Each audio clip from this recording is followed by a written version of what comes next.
everybody would appreciate it. Thanks. As some of you know, I've been studying Buddhism for quite a number of years. And over the years, Lama Surya Das's books have come to hold a special place in my growing understanding of this complex and yet simple way of viewing the world. His books have strengthened my awareness and my understanding. Lama Surya Das is one of the foremost Western Buddhist meditation teachers and scholars. He teaches and lectures around the world, conducting dozens of meditation retreats and workshops each year at spiritual centers of all kinds. Based on his relationship with His Holiness, the Dalai Lama, Surya Das founded the Western Buddhist Teachers Network, and he has organized 3-week-long conferences of Western Buddhist meditation teachers with the Dalai Lama in Dharamsala. My small Sangha, the Healing Dharma Center, runs a program supporting the education of young monks in a small, very, very poor monastery way up in the tip-top of India. This little monastery is under the auspices of the Sarajay Monastery, where my teacher is from and where I visited.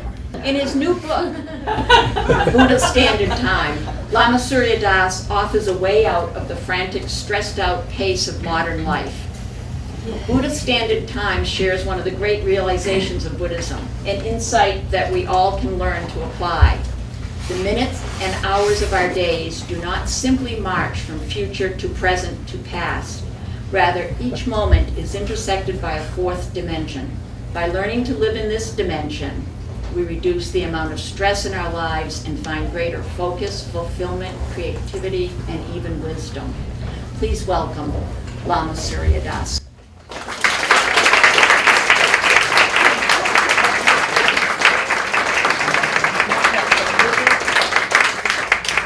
Let's see.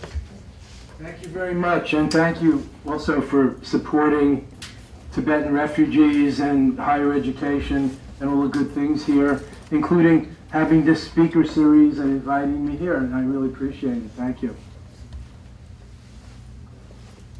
And this is a wonderful bookstore. I love coming here to Newburyport. I live in Concord, Massachusetts, a few lakes over from Thoreau. So the original American Buddhist, although there may have been some Native Americans before that that were equally enlightened, who knows. It's nice to see you all, and this is such a great space.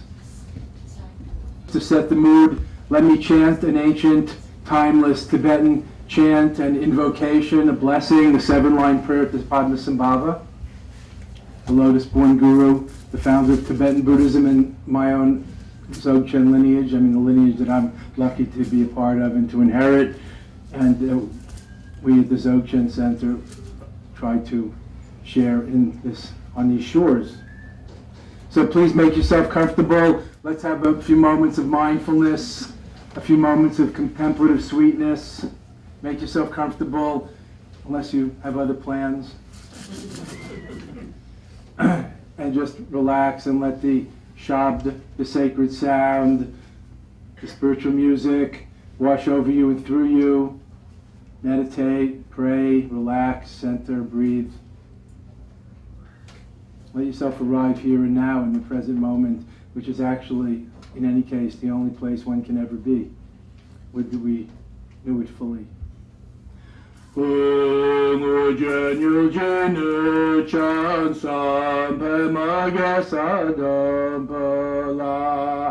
Yatin Cheging Ujunye Pemajane Sudra Kuadu Kandra Mamba Kiki Jesu Datre Chingela Chishe Susu Guru Pema Siddhi Ho Om Ahum Benza Guru Pema Siddhi Ho Om Ahum Benza Guru Pema Siddhi Om.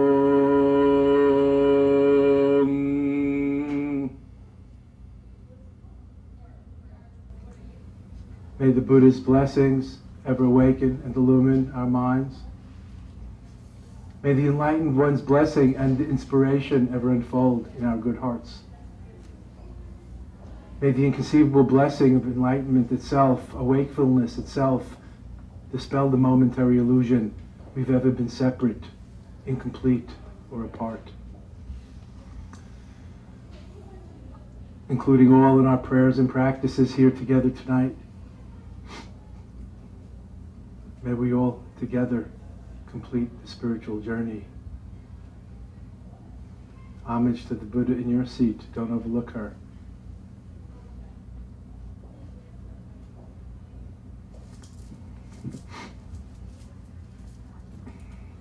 Just breathing, relaxing, and smiling.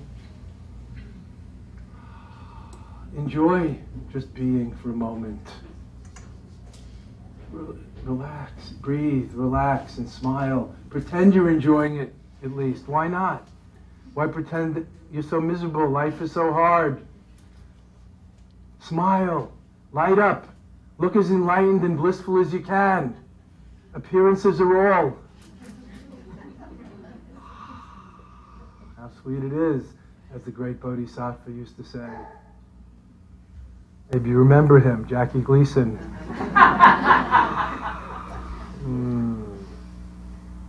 He cheered up many a night at my Long Island home of origin. Just sitting, just breathing, just being present and aware, attentive, awakeful, mindful rather than mindlessly, sleepwalking semi-consciously through life. Awareness is all. Awareness is curative, healing, edifying, and awakening. Awareness, lucid, present awareness, incandescent presence of mind. What words can express these inconceivable, inexpressible, sublime presence of luminous being?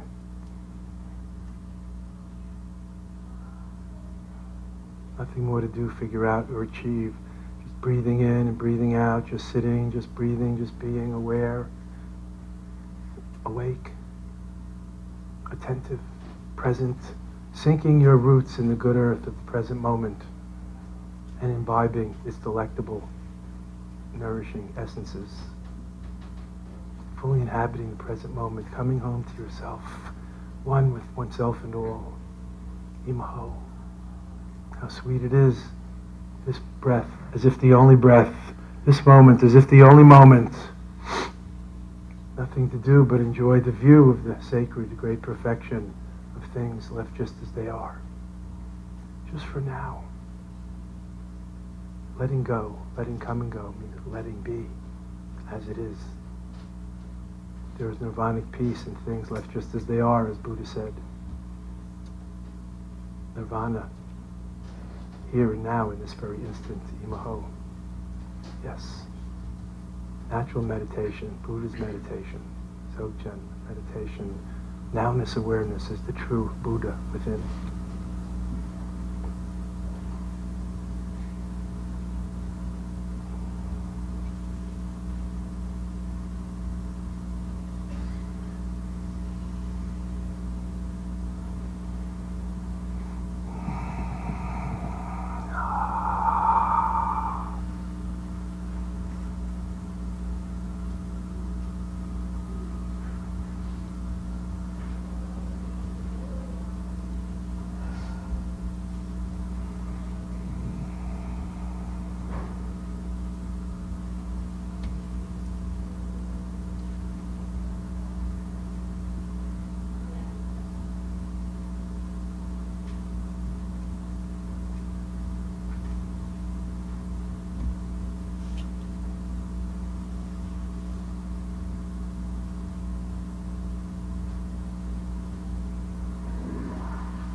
Just breathing, just sitting, just being aware. The three inner meditators' jewels, three pillars of natural meditation: present awareness, openness awareness meditation. Just sitting, Just breathing, just being aware, attentive, mindful. Taking refuge in the present moment. There's nowhere else to be, at least for right now. In fact, nowhere else we could ever be. That comes later. Imaho.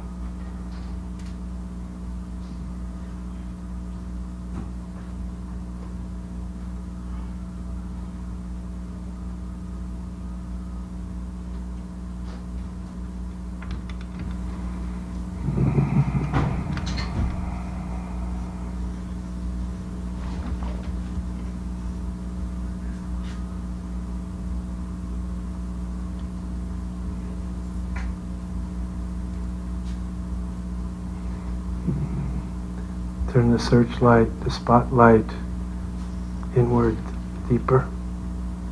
Everything we seek is within, not just within ourselves, within each other, within each moment. Look deeper. Look at the ones who's looking. Who is aware? Who is present? Who am I? Look at the looker. Perceive the perceiver. See through the seer and be free. Rest in luminous, centerless openness and awareness. The Buddha mind. The totality, the great perfection. The natural state. The Buddha within. Nowness, awareness. This breath, the only breath. This moment, the only moment. Imaho.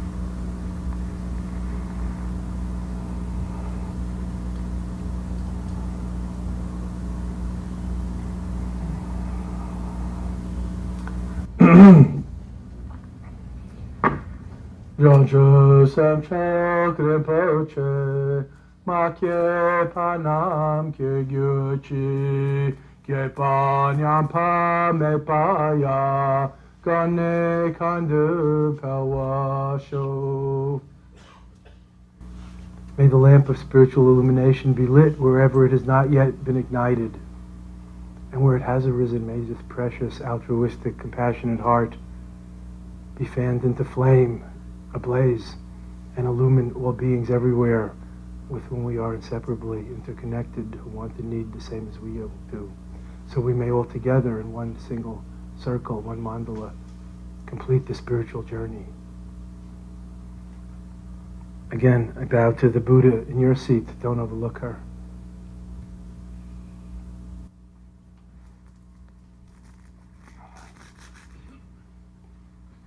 You can wake up now.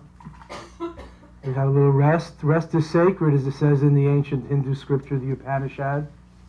Like Sabbath, a day of rest. We can find this Sabbath any day. In fact, every day can be Sabbath, a sacred day where we rest from selfish concerns and just do the Lord's work.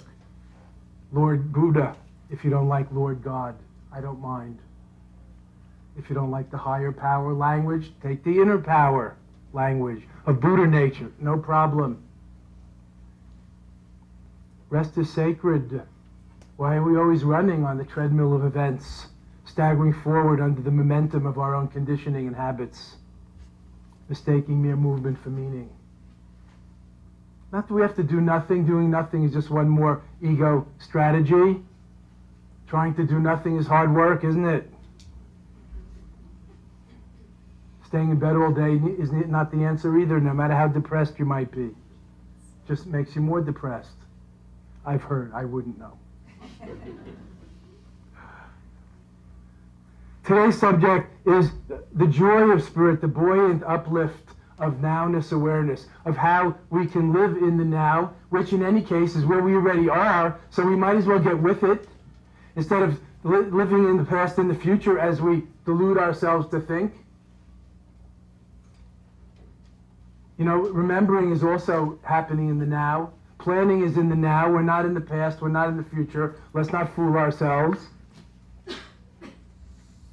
Every moment of horizontal, linear, conventional time from birth and growing up and aging and decrepitation and old age and death, or also for plants and everything in the composite universe. Horizontal, linear, conventional time, the three times as we call it in Buddhism, past, present, and future, the three times as we call it in Buddhism. Horizontal, conventional time is bisected by ascendant time, timeless time, the atemporal, the fourth time, the timeless moment, the eternal dimension, heaven on earth.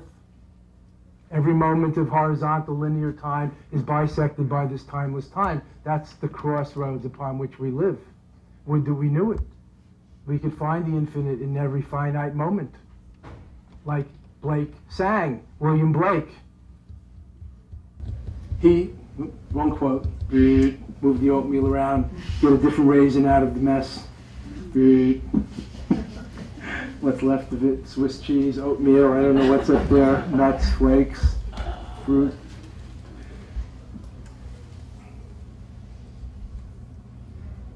To see a heaven in a grain of sand. No, to see a world in a grain of sand and heaven in a wild flower. Hold infinity in the palm of your hand and eternity in an hour. That's what we're talking about, friends. Being so present that it's all there. It's all here.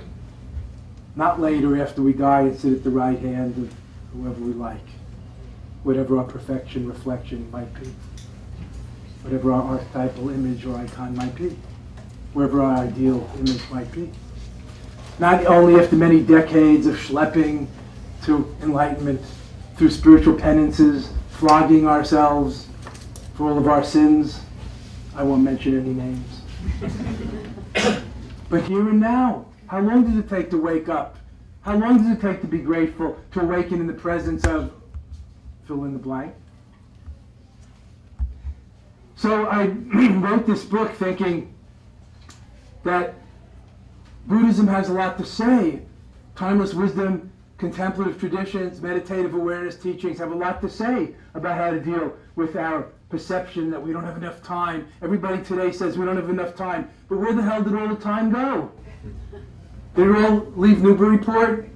You think there's more somewhere else? Oh, let's go to the old world. Let's go to India. Maybe New Delhi is more peaceful. Anybody been there? Ah! One of my friends, one of my students, grown man, landed with a group pilgrimage of my students in Kathmandu airport.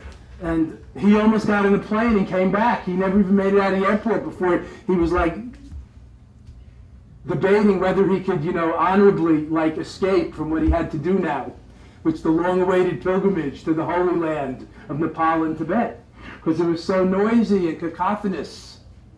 Where did all the time go? Where is all the peace? You think it's in the old world? These days we have a longer lifespan, but why is it we feel like we have less time?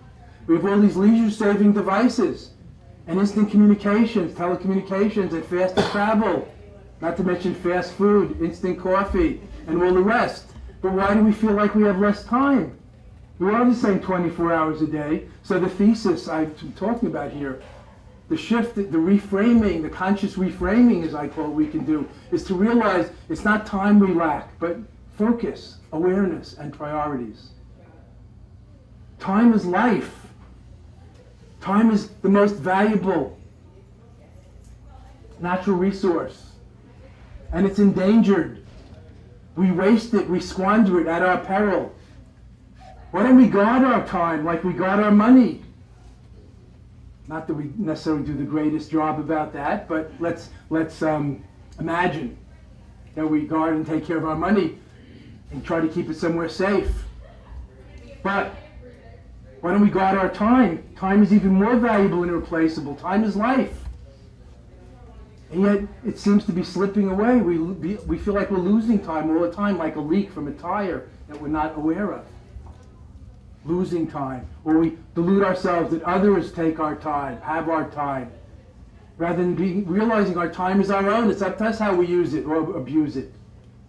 Wasting time, squandering time, killing time, as they say, is just deadens ourselves. Who has enough time today? I do. I do. Because it's my time. It's your time, it's our time. But let's use it. Not waste it and abuse it. And life is so fragile. Handle with prayer. But it's fleeting, it's tenuous. Who has time to waste? And yet, I'm sure we all know, the average American watches 4, 6, 8 hours a day of TV. Maybe now it's surfing the internet, but it's not entirely productive. I'm not putting down TV and the internet. You know what I'm talking about. Mindless dozing. Watching one show and 4 hours later still being there, channel surfing. Or whatever, or 6 hours. My nephew, when he was in college, he told me, Uncle Jeff, I was on the web for 17 hours straight on Saturday. I was like, I didn't even know what to do with that. It was like, is that good? What are you telling me? You were studying? Communications?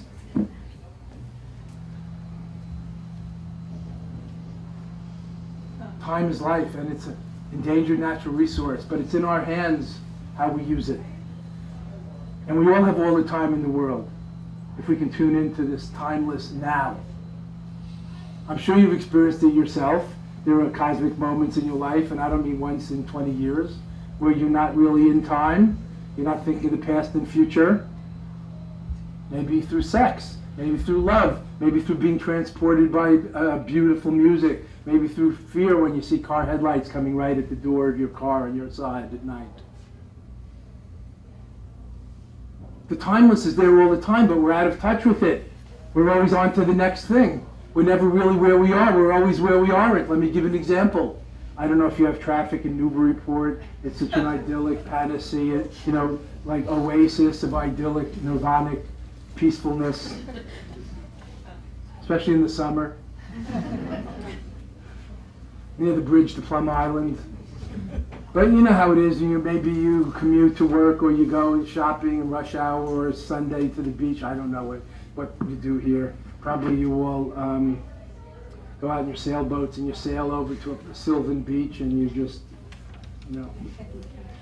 But when you're stuck in traffic, do you even know you're sitting in the car, or is your mind where it ain't? Where you think you're supposed to be, rather than where you are, which is more karmically where you're supposed to be, obviously.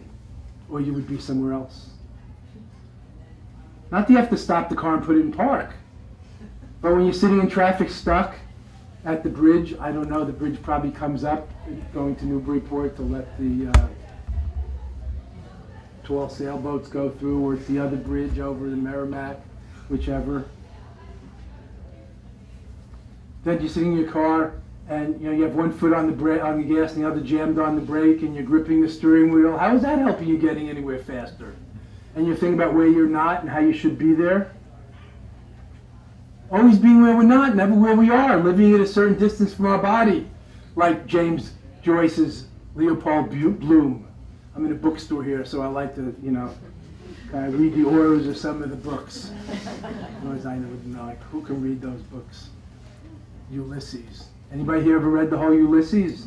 I mean, by James Joyce? Oh, I get some hands. That's amazing.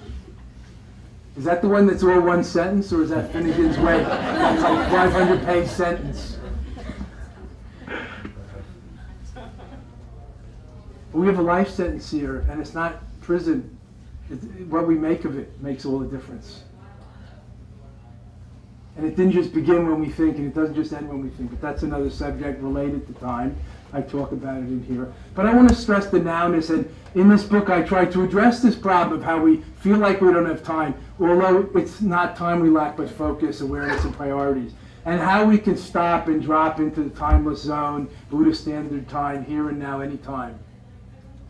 With exercises, meditations, little timely reflections, and so on. And how we can take these moments of mindfulness anytime throughout the day. We don't have to wait for an hour on Sunday or next weekend, next year, next summer to meditate, or just to be, or to look at the sky or a flower or our dog. Cats, that's a different problem. Dog meditation. My dog taught me how to make my time my own, kind of take back my time. Anybody here from Vermont? Remember the Take Back Vermont slogan? It was kind of a Republican slogan. I'm equal to all teams and parties. But there was a Vermont Take Back Vermont slogan. Take it back from the pinkos and the gays and the lefties. Then the next 4 years, take it back from those who took it back. But let's take back our lives. I mean, whose life are you living? Your parents'? Whose life are you living? Whose time is it except our own? We take responsibility for that. Be more aware. Take care. Be aware. Breathe, smile, and relax. Any moment we can do this. We don't have to wait for time to do it for an hour, half an hour, 20 minutes. Anytime we can just have a moment of corpse pose, shavasana, yoga, even without lying down. Standing corpse pose, newly minted here in Newburyport.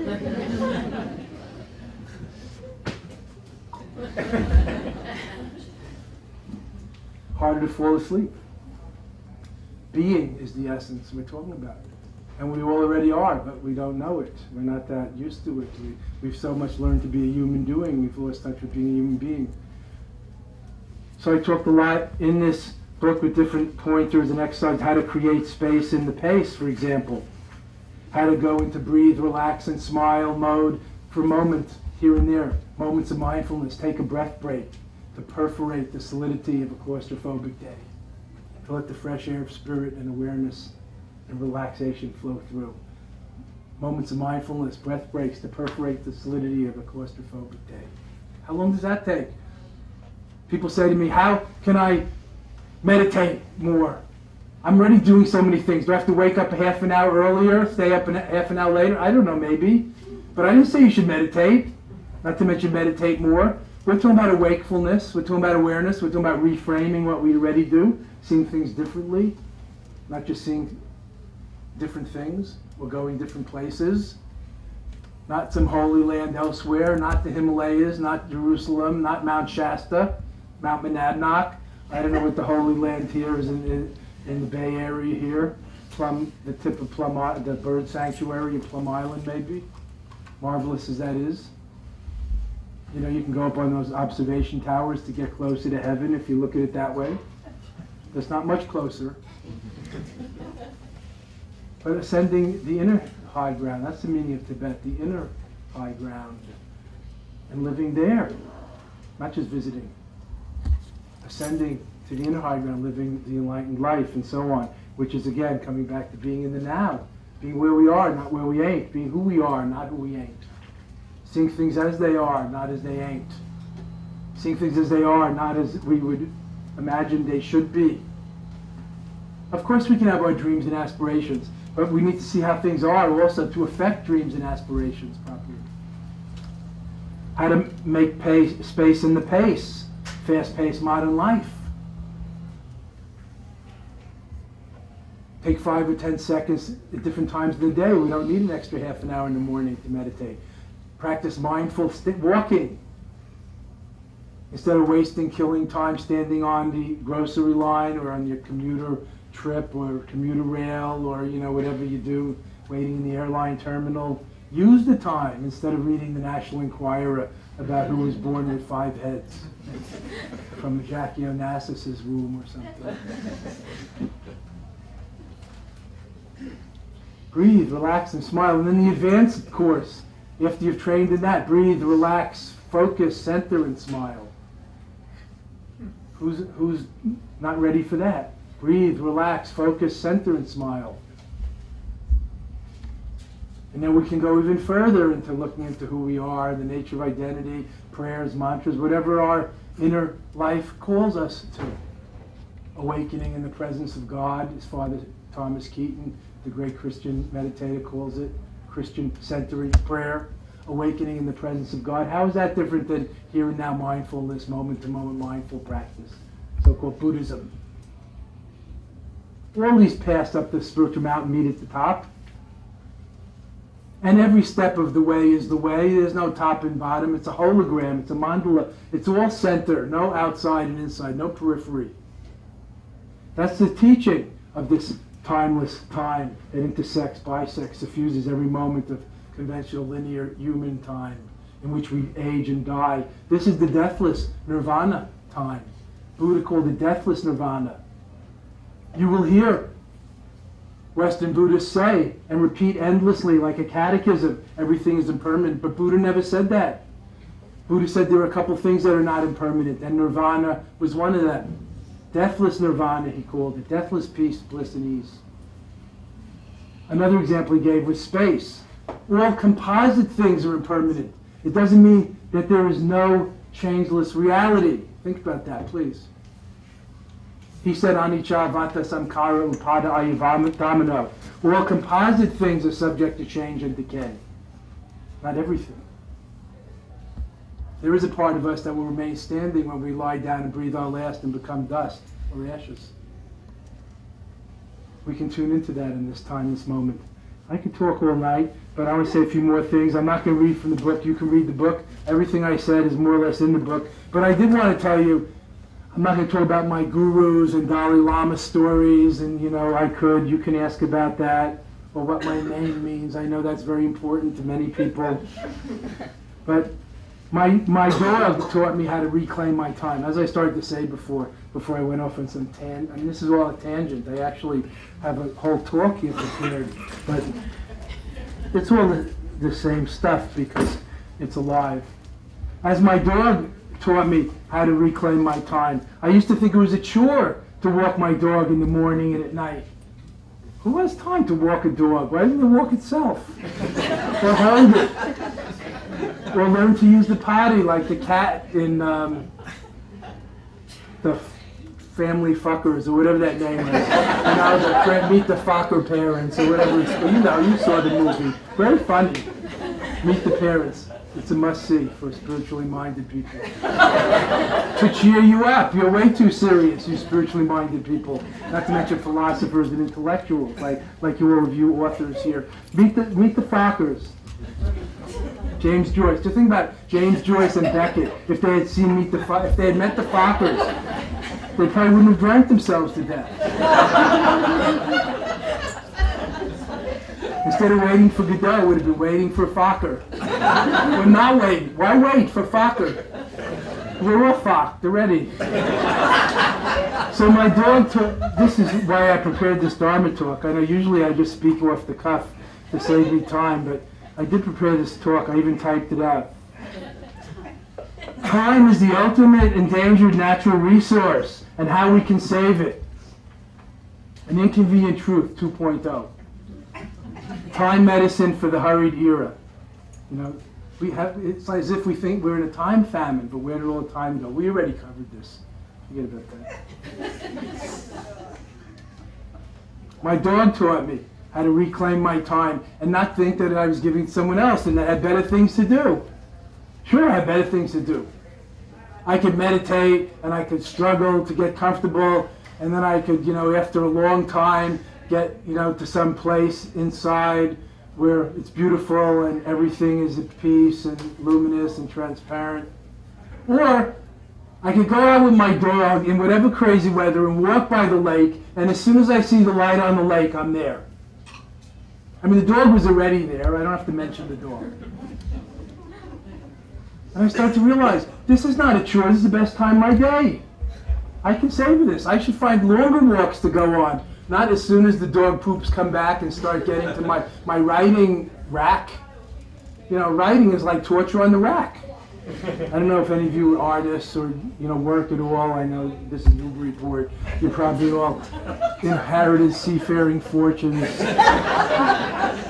I see all your captains' houses when I drive by here, and it's really nice to think of you all enjoying that life.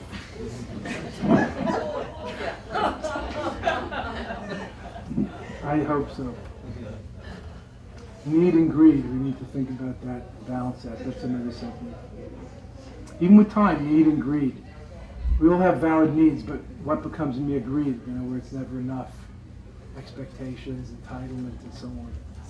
So, Lily taught me about dog walking meditation, nature meditation, natural meditation. I've coined this natural meditation. There are things that we do naturally that are better than trying to meditate, which might bring us to that state once we become an expert at it. For some people it's music, for some people it's gardening. And we have any gardeners here? So I used to garden also in the suburbs of Long Island. I hated it. We had a big corner house, and it was a big chore. I had to garden with my father on Saturday, Maybe you remember in the old days before illegal immigrants, we had to mow the lawn and then cross-cut the lawn. You couldn't just mow it. You had to also cross-cut it. And when I was younger, I thought my father wouldn't know if I told him that I cross-cut it. Like he wouldn't see immediately, you know? So, and then pick the dandelions. There was a lot to do. I hate gardening because it was like somebody else's work on my time. I wanted to be playing baseball, basketball, football, soccer, ice hockey, skiing, and whatever else, surfing, whatever else we could get up to. Snowball fight, sledding, it was all sports all the time. But if you love gardening, it's like kneeling in church, or it's better. You're kneeling in the sun. It's a form of worship, right? I mean, Emily Dickinson sang a song about it, but I can't remember. It's something about, I don't need to go to church on Sunday. I mean, she was probably afraid to go out. But I don't need to go to church on Sunday and listen to some old white man whine. I can listen to a bobolink and have the wind in the trees for a choir. Can anybody do that better? It's one of her famous poems. With a bobolink for a clergyman and the sighing winds for a choir. Something like that. Yes, nature meditation. We all have things in our life that are natural meditation. That's why I was mentioning gardening. It's a good one. For some, it could be sex. That's why there's tantric sex.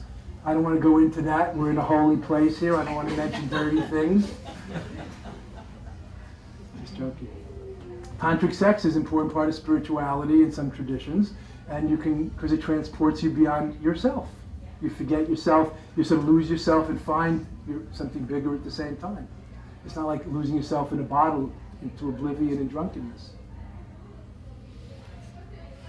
Big love, not just like and dislike.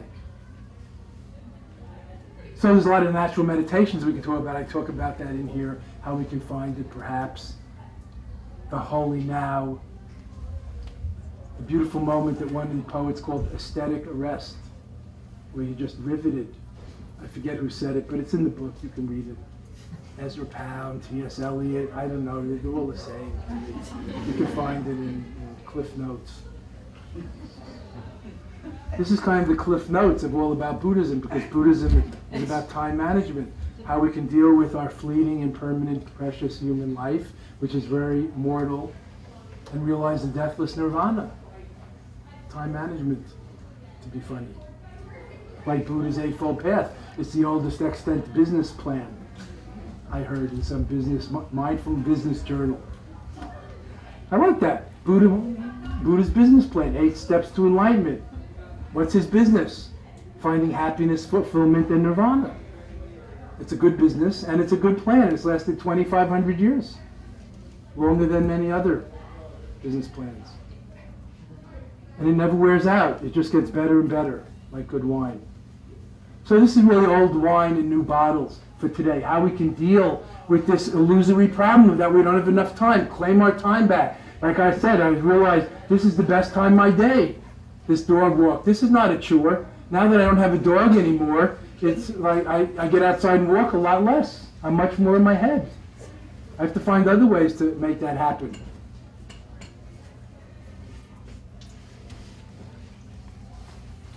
I'm going to open the floor to questions in a minute, but I could go on forever. Let's see what I was going to tell you about here. I know. For some people might have to leave. People want to sign books and say hello.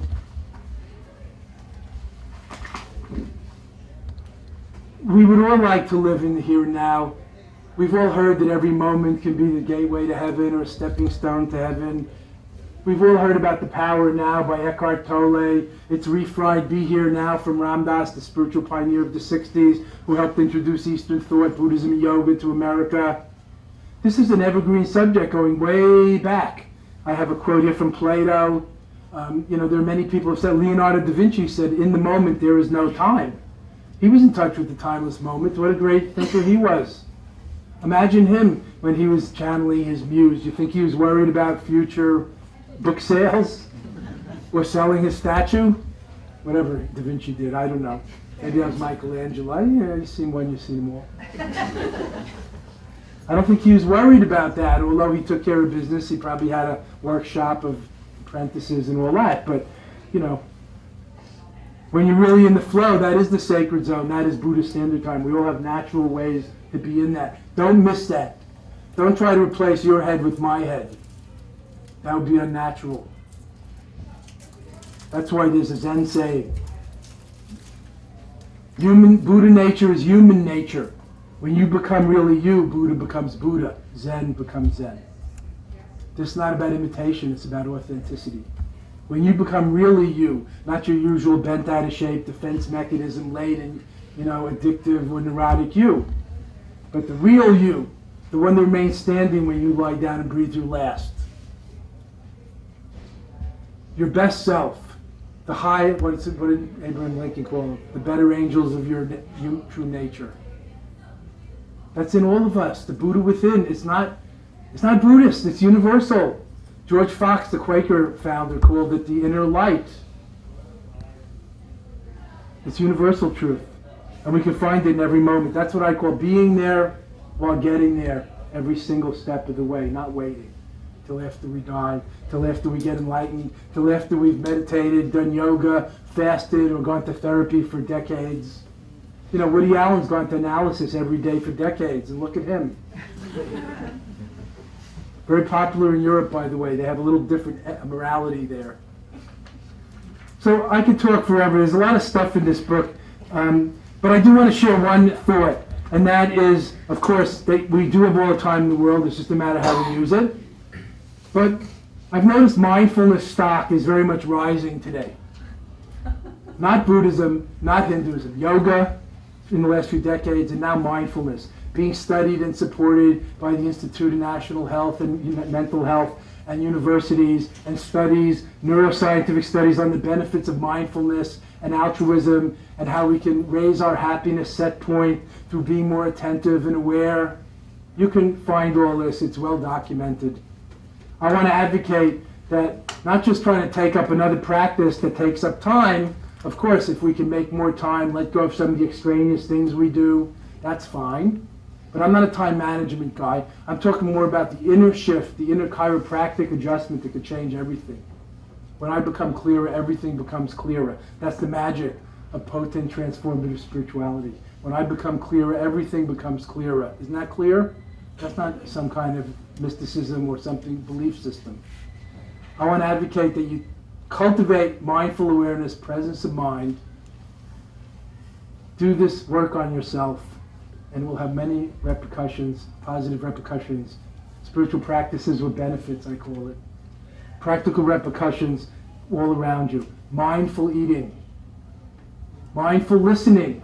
Who won't be a better mate, friend, or colleague if you practice a little mindful listening? Wouldn't you be a better parent? It's very relational. Relational mindfulness, not just solitary mindfulness of breathing, as if that's all there is. There's many kinds of mindfulness, even in the original tradition.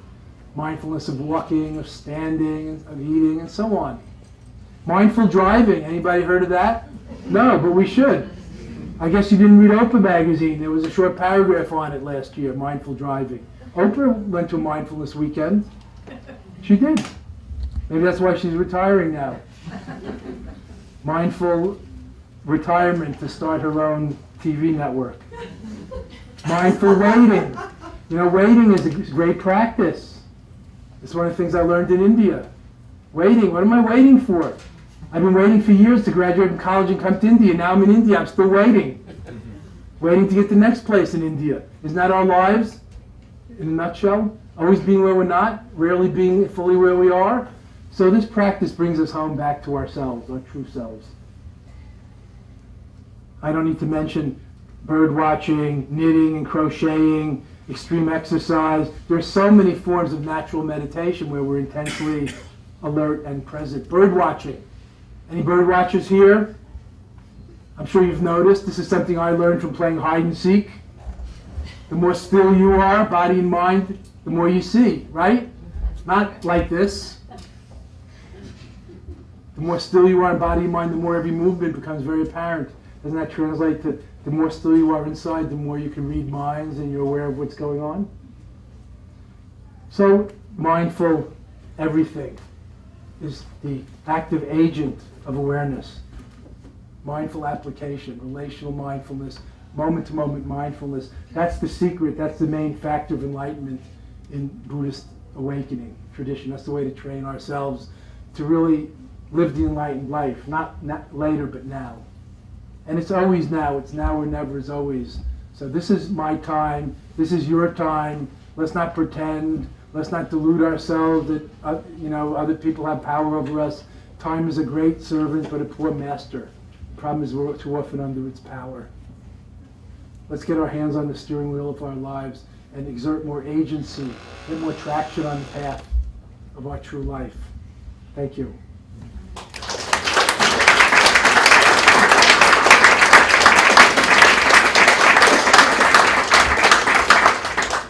Any questions or any sharing, please, before we have the last rites? The book signing. Yes. It was wonderful to hear you. And it's so weird because I had just gone through the chapters in Augustine on time. Just this afternoon. Yeah. What does he say? Just what you said. That's an evergreen subject. Amazing. Was he a Buddhist? St. Augustine? Without knowing it. Very interesting person and life. I'll have to look it up. Is there a table of contents in his memoir, Life of Augustine? Does it say something about time there that I could find easily? Or do I have to, follow Buddha's words, Google and ye shall find? I think if you did Augustine in time. Okay, I will, thank you. When are you going to get another dog? I can't say, I don't know. All dogs are my dog, that's why I look at it. I travel too much, that's the problem.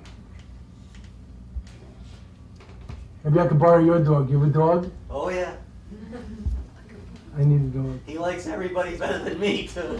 Yeah, I have that feeling too sometimes. No, I love my dog and my dogs. This is my prayer. May I be the man that my dog thinks I am. I love dogs. They always bow and say bow wow.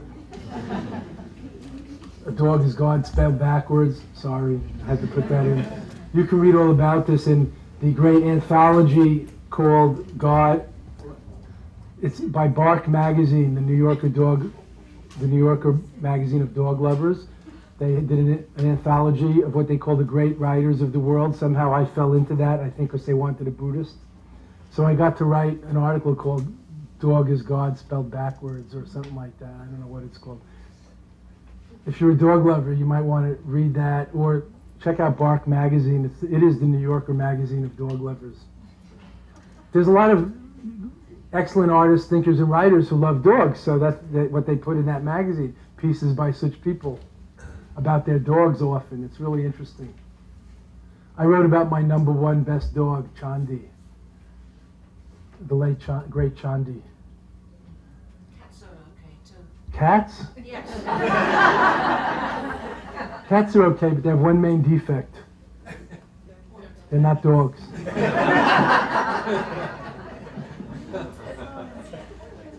Mine's 20.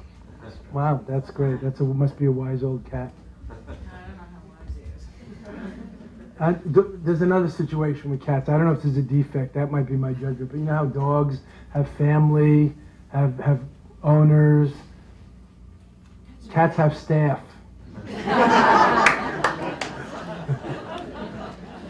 My partner is in cats. I'm in dogs. It's kind of like a blue and red thing. Blue state, red state. Questions, please, or sharing. Yes. I think an important premise of the Buddhist practice is having this wonderful sense of humor. Yes. How do you flip the switch in the moment when you're fearful, angry, Yeah. filled with whatever? Right. Because the humor is the thing that changes everything. How do you do it? Do you really want the straight answer, or you want like a kind of sugar-coated Humorous. story? Oh, The truth is, you have to remember to remember. It's all about Remember to mindfulness. yeah. You have to catch yourself. You can write this down and take it to the bank. I'm giving you the straight proof in English. You have to catch yourself before it catches you. That's the essence of Before you get mindfulness. sort of hijacked. Whatever it is, right, hijack, whatever you call it. You have to catch yourself before it catches you. You have to insert the wedge of present awareness between stimulus and response in the present moment to create some space between stimulus and reaction, so you choose how, when, and if to respond. You don't just blindly react. Remember to remember. Catch yourself before it, whatever it is, catches you. Don't bite the bait and swallow it hook, line, and sinker. You can just smell the temptation. You can even nibble at it, but don't bite the book and the bait and swallow it hook, line, and sinker and get pulled out and die. That's what happens. Pulled out and die. Whatever the bait is for you. And then you meditate on that whole thing. Well, you observe. You smell and you say smelling rather than liking, not liking, hearing, smelling, seeing, thinking, feeling. You observe and you let go and you see, you enjoy the show. You don't have to get up on stage and start, getting involved in the play. You enjoy the show. You're scared by the scary and you cry for the tragedy, but realize it's all like theater. Doesn't matter. I'm not saying it doesn't matter. Of course it matters what happens to you and your family and your community and the world. But you know what I'm saying. You asked about fear and anger. So mindful anger management. Remember to remember. Catch yourself before it catches you. Wedge of awareness. Present awareness. Mindful lust, desire management. Mindful depression management. Now if you're depressed, it's very hard to motivate yourself to do anything. But if you can remember to remember, or wear some beads, or hang a picture to remind you before your eyes. There are traditions that bind the frontlet before their eyes, quote unquote, to remember. Or they put a cross everywhere, or a Buddha statue everywhere, or whatever reminds you. To mindfulness, it's a very ancient principle. To guard your tongue. To guard your senses. It doesn't mean you become very uptight. We're not talking about control, we're talking about self-mastery. Being master rather than victim of circumstance and conditions. And with mindfulness, that's the term I've coined for it. Yes, we got a live one back here. Who are you? What's your name? Me? Yeah, come out of the closet. Barbara? I'm Bobby, Roberta. Bobby? Hi. Hi. And Suzanne Fairclough says hello. Send her my love. I know her. Remember her fondly. One thing I've done over the years is write it on index cards. Yes, me too. I used to, I use yellow stickies, but you're more old-fashioned. but I used to have them when if you really Yes. going through a bad time, right on the visor Leo, of hold the this. car. Right on the car visor. Whatever reminds you. Here's my credit card, picture of Dalai Lama and Karmapa, my gurus. Cosmic credit card.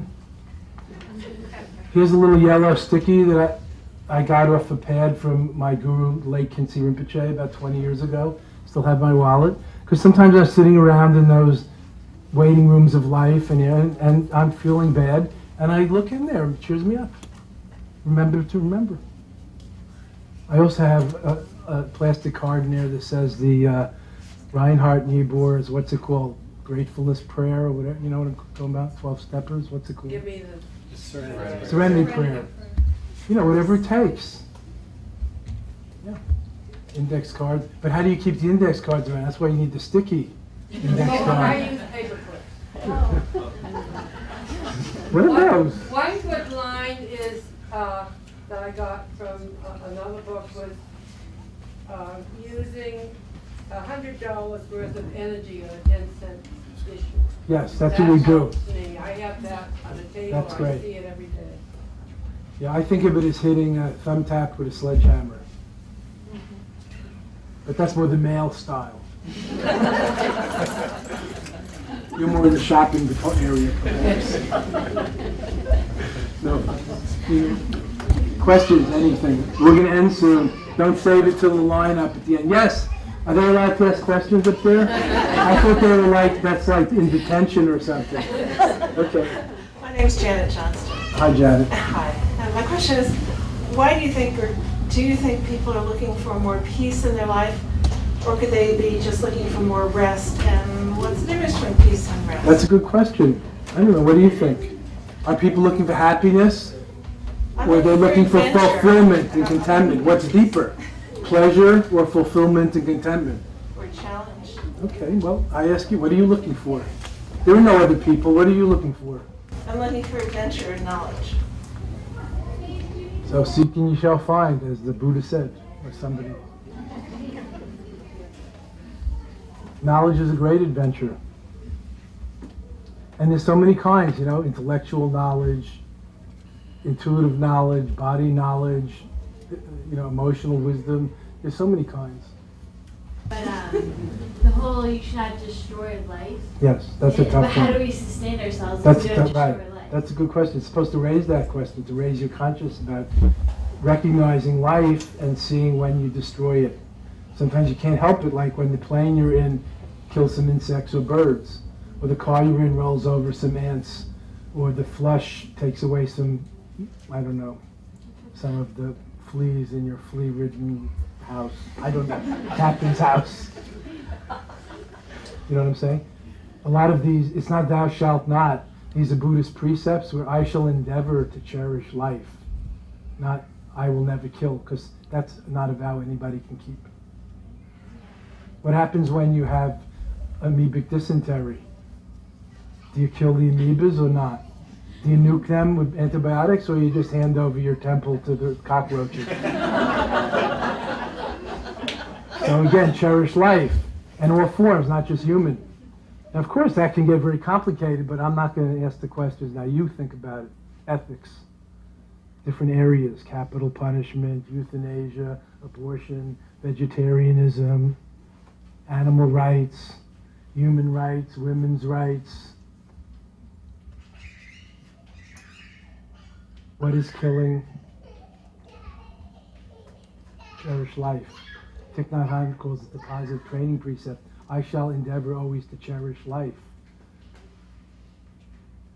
I don't know, are you a pet lover? Like, you know, sometimes you have to, the most compassionate, after 5 vets tell you that it's way overdue to put down your beloved pet, that they're suffering, that they don't really need to want to spend all their days with their face in their own vomit because they can't get up, but they're still breathing. You have to say, what's the most loving and compassionate thing I can do? Not, I shall not kill. Ethics is a gray area. You have to grow up and make those decisions. So it's a beautiful thing about life is precious. Handle with prayer, handle with care. Take care. And then we don't be so careless about life in all its forms, even the trees and the grass, you know, the ants. Since you're young, you're like about the age I was when I was in India. You're maybe even younger. I mean, I can't tell. Everybody looks young today. My first meditation teacher, the great Ugawenka of Burma, India, who was the teacher of all the insight meditation teachers that started Vipassana insight meditation in this country, Sharon Salzberg, Joe Goldstein, Dan Goleman, etc. Goenka, who spoke English, used to tell us this story, his 10-day silent meditation retreats in India, insight meditation retreats, Vipassana, which we have in this country too, if you're interested, like in Barre, Massachusetts, and even here in the Insight Center, Newburyport, I believe. Goenka said, you know, there are many ways we can relate to those mosquitoes. We were in India. You sit for an hour without meditating, you get a lot of action. Don't move, don't react, not to mention don't swat. Oh, loving all beings, mosquito on nose, don't move, mosquito on ear, mosquito on nose, don't move.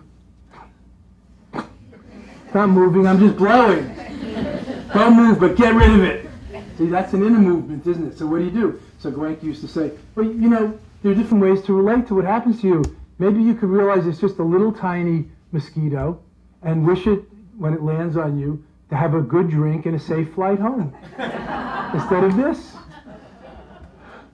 And he could live that. It's a little harder for some of us. Have a good drink and a good flight home. Oh. You know, because if you kill it, that little mosquito might be really missed at the family dinner table that night. It's mosquito, you have to think about it, has a mother and a father in a captain's house somewhere, in some swampy harbor, no doubt.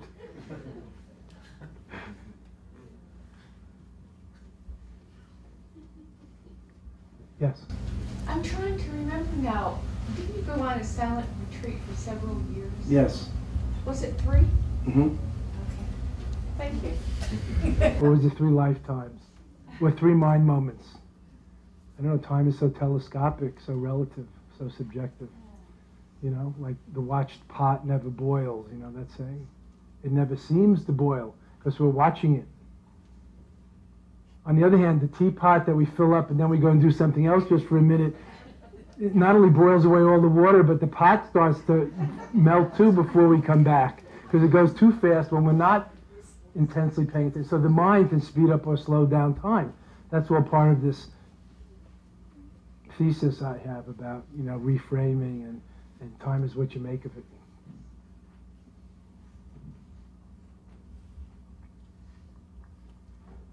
Interestingly enough, in Tibetan, this is not for purpose of Tibetan lesson, the same word in Tibetan language for is a kachik. It means an instant and a kalpa, an aeon. An instant and an eternity, the same word. Wouldn't Blake appreciate that if he was around today? Questions? We're going to end in a minute. Anything else? Yes, up there in the peanut gallery. Very nice to listen to you. Thank you. Prior to our birth and after our death, does our unique consciousness continue, or is this it? They say it continues. I don't know. What do you think? But what was happened for all eternity before? That's what they say. So we've always existed as we are in our consciousness. Well, now you're adding on. To continue, we always exist as we are, not changing. It's like water. Does water stay the same or change? It's always changing. Okay. Does H2O change molecular structure or stay the same? Doesn't have consciousness. Well, I'm just saying as an example, it changes and it stays the same, not either or. So if we can expand our mind to not just is and is not, but maybe both or and neither, 4 corners, not just 2, either or, we get a broader picture. Like a candle flame. If the candle burns down, or even not, and you flame, if you light another candle, is it the same flame or a different flame? I mean, it looks like a different flame, but is it the same fire or a different fire? Come on, children. It's fire. But let's call it a different flame for the moment. Just like there are different ripples in the sea, different but same ocean. Sort of like us, different but, you know, I don't know, connected underground.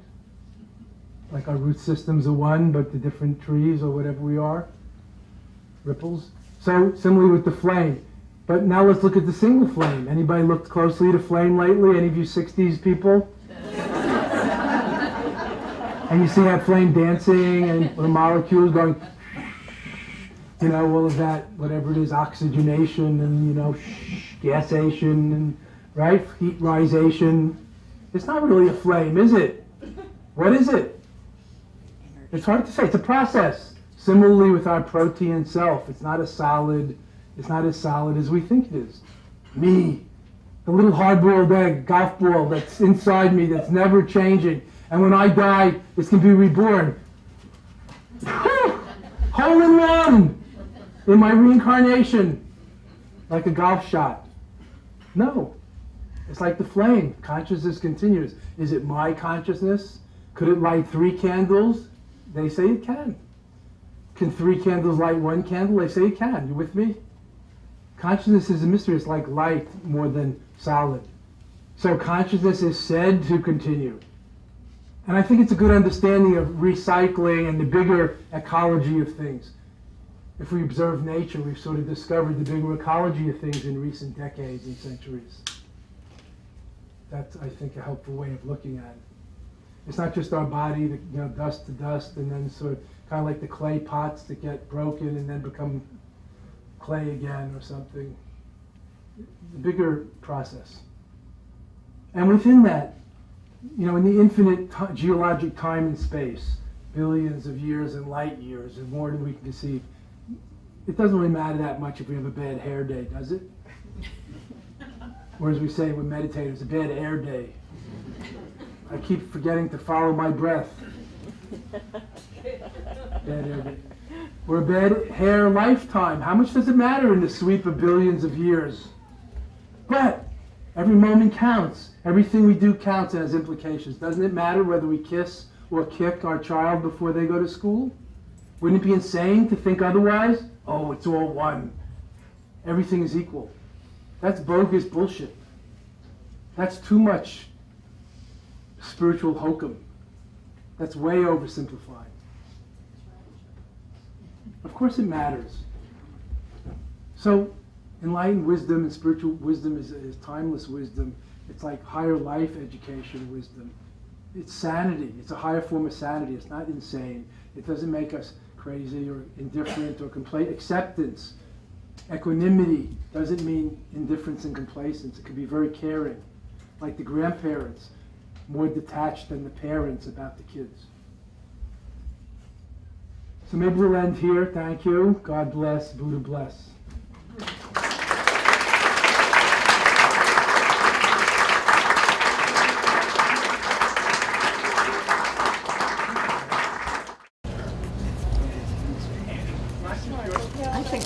I have a feeling that mindfulness comes more with age.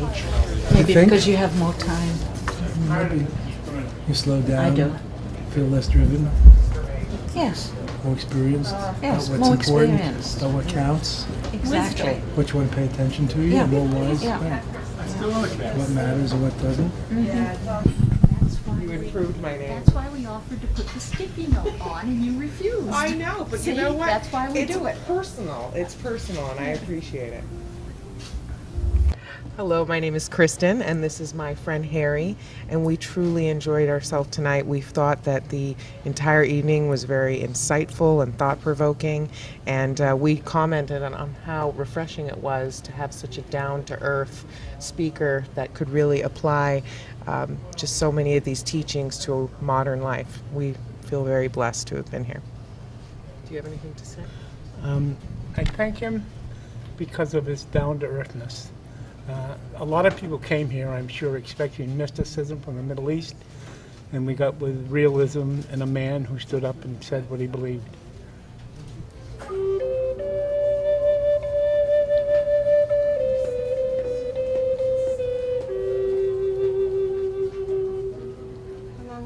May 27th, 2011, Jabberwocky Bookstore, Sharia Lama Das. It was an incredible event to hear you talk here. Thank you. It's always a pleasure to get together like this in the spirit, especially here in Newburyport, and with this wonderful community here and this excellent bookstore, Jabberwocky, where there's no nonsense. Yeah, and your talk is no nonsense. I mean, it's amazing. You know so much, but you just act like a regular. To me, you're a regular. You make everybody feel comfortable. I'm a regular Red Sox fan. I'm a regular Red Sox fan. That's why I'm so in touch with suffering. That's why I like Buddhism. It's the answer to suffering. The Bruins are fine. If they could ever get into the Stanley Cup again, I would be very happy. Now, how many years did you actually spend over in India, Tibet, Nepal? About 20 years. 20 years? Yeah, but I was over there in the 70s and 80s, and I still go in the 90s, and I'm going again in November. But I was there the most of the 70s and 80s and was a Buddhist monk and did Lama training and studied and practiced meditation and yoga and monasticism in different ashrams and monasteries, especially with my own Tibetan gurus in the Himalayas. But I'm a slow learner. It doesn't really take that long. If you we can do that here now on these shores. That's my mission. Now, you say you studied with a lot of masters when you were over there. What are some of the names that come to your mind? Rinpoche and... Yeah, they're all called Rinpoche. I studied with them all. Yeah. Dudjom Rinpoche, Khyentse Rinpoche, Kala Rinpoche, Karmapa Rinpoche, and in this country, Trungpa Rinpoche and others. Also the Dalai Lama, who's not a Rinpoche because he's like the next. He's like an arch Rinpoche. He's the Dalai, the oceanic Rinpoche, precious master. But also, there were many spiritual friends and kindred spirits that helped me along the way, and lovers and girlfriends and best friends and comrades on the way, because it's very hard to do this alone.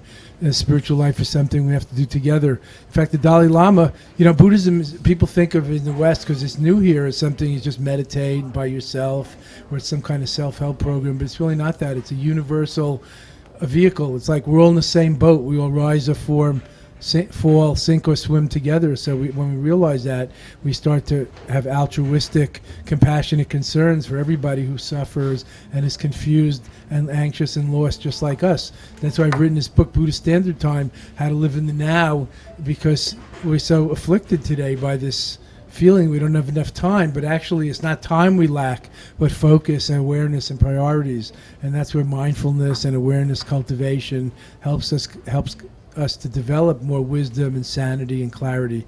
And that's what I learned from my masters, how to experience the timeless within every moment of time, here and now. I know it's a simple message, but somehow I feel it's not that simple. I mean, it does require It's not quite. that easy. Yeah, It's simple, no. but it's not that easy. And it's something for us to undertake and to do, not just to believe in. It's a journey. It's up to us whether we make it, not just read the travel brochures or look at the map. So I like to joke that now we have a new wing we call bookstore Buddhism, where you sit in the bookstore with a double cappuccino and a pile of free books and magazines that you don't have to buy, and you read all about how to get enlightened while your cell phone beeps and you send text messages and you fall asleep, and then you get another cappuccino, maybe with a nice piece of pie, and kind of bookstore Buddhism. That's kind of my school of Buddhism. I like your message. I mean, and I got a book here. This was one of your the earlier ones, Awakening the Buddha Yes, Within. Awakening the Buddha Within. This is a good one. Tibetan Wisdom for the Western World, 8 Steps to Enlightenment. It was very popular when it came out in the late 90s. In fact, it sold 400,000 copies, which was unbelievable for a 420-page book of Buddhism. It's not just about how to have a better relationship or how to be happy and peaceful in one weekend or 1 minute, but it's the entire eightfold path of awakening, how to live the enlightened life taught by Buddha, but for Westerners today, how to do it here and now. So I think this is a very good example of how the Dharma is everywhere today, the Eastern wisdom, timeless wisdom, Buddhist enlightenment, and it's up to us to find it and to actualize it, to make it real in our lives, if we choose to. That's a great message. And how many books total books have you written so far? I forget, actually. It's a I lot, think I think this one, Buddha Standard Time, is the 13th. Yeah. But who's There's counting? a lot of them I saw over the counter. There's 14? at least 10 up there. Yeah, who's counting? Yeah, that's a lot. And what would you say, what would be a message you would give to the world right now? A lot of people seem apprehensive right now. I mean, a lot of people. A lot of fear abroad, means around, not just in other countries. And we have to look at that and see what we're afraid of and why, and if it's real or not. And to the extent that it's real, take care of business, but also start to see through the fear and see that a lot of it is just anxiety or insecurity. Life has changed, everything is changing. It seems to be a new time and a new era, and we have to, I believe, learn to flow with the change, and awareness helps us to do that, and cultivating awareness, not flowing downstream on this muddy river of denial. That just leads to from worse to worse. It's a slippery slope. But to seize the moment, our time is now. It's our time to wake up, to get our hands on the steering wheel of our lives, to make a difference, to make a better world for ourselves, a beautiful and meaningful world for ourselves and each other and all of us in widening circles, and for the next generations, not to leave the planet in a mess. Well, that's a really great message. I think that I totally agree with that. And it was an honor to have you to talk with Thank you very much. Public Access, and thanks to Jabberwocky Books for having you and inviting us to film it. I love to jabber here at Jabberwocky every year or two. This is a great bookstore. It's a wonderful bookstore. Also, it's good to support our local independent bookstores so they don't go out of business. And soon we won't have books. We'll just have podcasts and tweets, and that would be a real loss. I know, absolutely. So somebody gave me a Kindle, but I passed it on. Not that I'm against it, and for traveling it's probably good, but I still love books. I love to curl up with a book. I like to make notes. I like to tear stuff out. I like to highlight it. I have a lot of tags and yellow stickies in all of my books. I sideline them.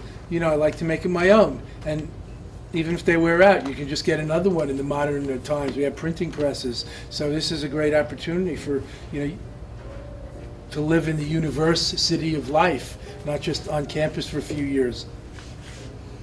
Yeah, just one more thing. What do you think of all the media that people use now, computers and all this? Do you think It's just good. new forms of technology. It's not good or bad.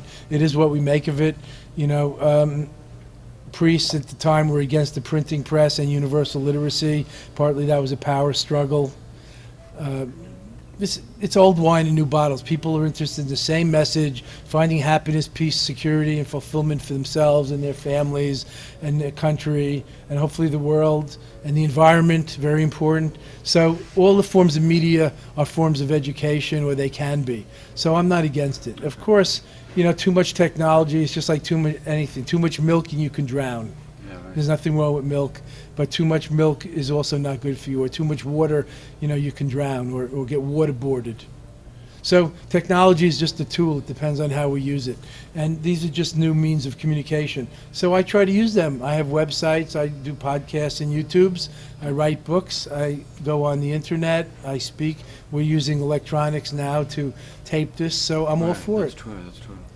When I studied with my teachers in the East, we didn't have it was in the old world. There wasn't necessarily electricity. There wasn't tape recorders. We tried to take notes. We didn't have laptops. There wasn't fax machines. We had to copy the scriptures by hand. It all took a long time. So that was good because it really ingrained deeply in my psyche, but it was also slow. And a lot of stuff was lost. So now we have tape recorders. We have video. We have online streaming. People who can't travel can tune in. And this is very helpful, I believe. I agree. I think I understand. The Dalai Lama can give the Wheel of Time empowerment in Singapore, Washington, D.C., and it can be streamed on the world, and you can get it anywhere. And people have asked me, said, Your Holiness, can we have a Vajrayana, tantric, esoteric, mystical empowerment? If you're not there over the internet, he said, absolutely, but only if you take it in the same time, not on tape when you watch it next year. Isn't that interesting? So I think there's a live transmission and energy in all this at the present time that can come over the waves. Why not? I agree. And anyway, the Dalai Lama, that was his opinion. So that's good. Let's Yeah, I use like the that. media for true higher education, Right, that's true. not just for brainwashing or to entertainment, waste time. Nothing wrong with entertainment, but you know what I'm talking about, or for just for commerce. Well, thank you very much for talking with us. And Lama Sharia Das, and your website is it? What is that? What is your website address? www.surya.org. surya.org. It's in the back of all my books, along with my Dzogchen Center website. There's always a page in the back of my books. You can contact us, see my teaching schedule, a lot of free things there, podcasts and chant room and Dharma talks and AskTheLama.com blog. Check it out. Come and see. Sounds really interesting. Help yourself. Thank you very much, and it's been an honor. Thank you. Thank you. God bless. Buddha bless.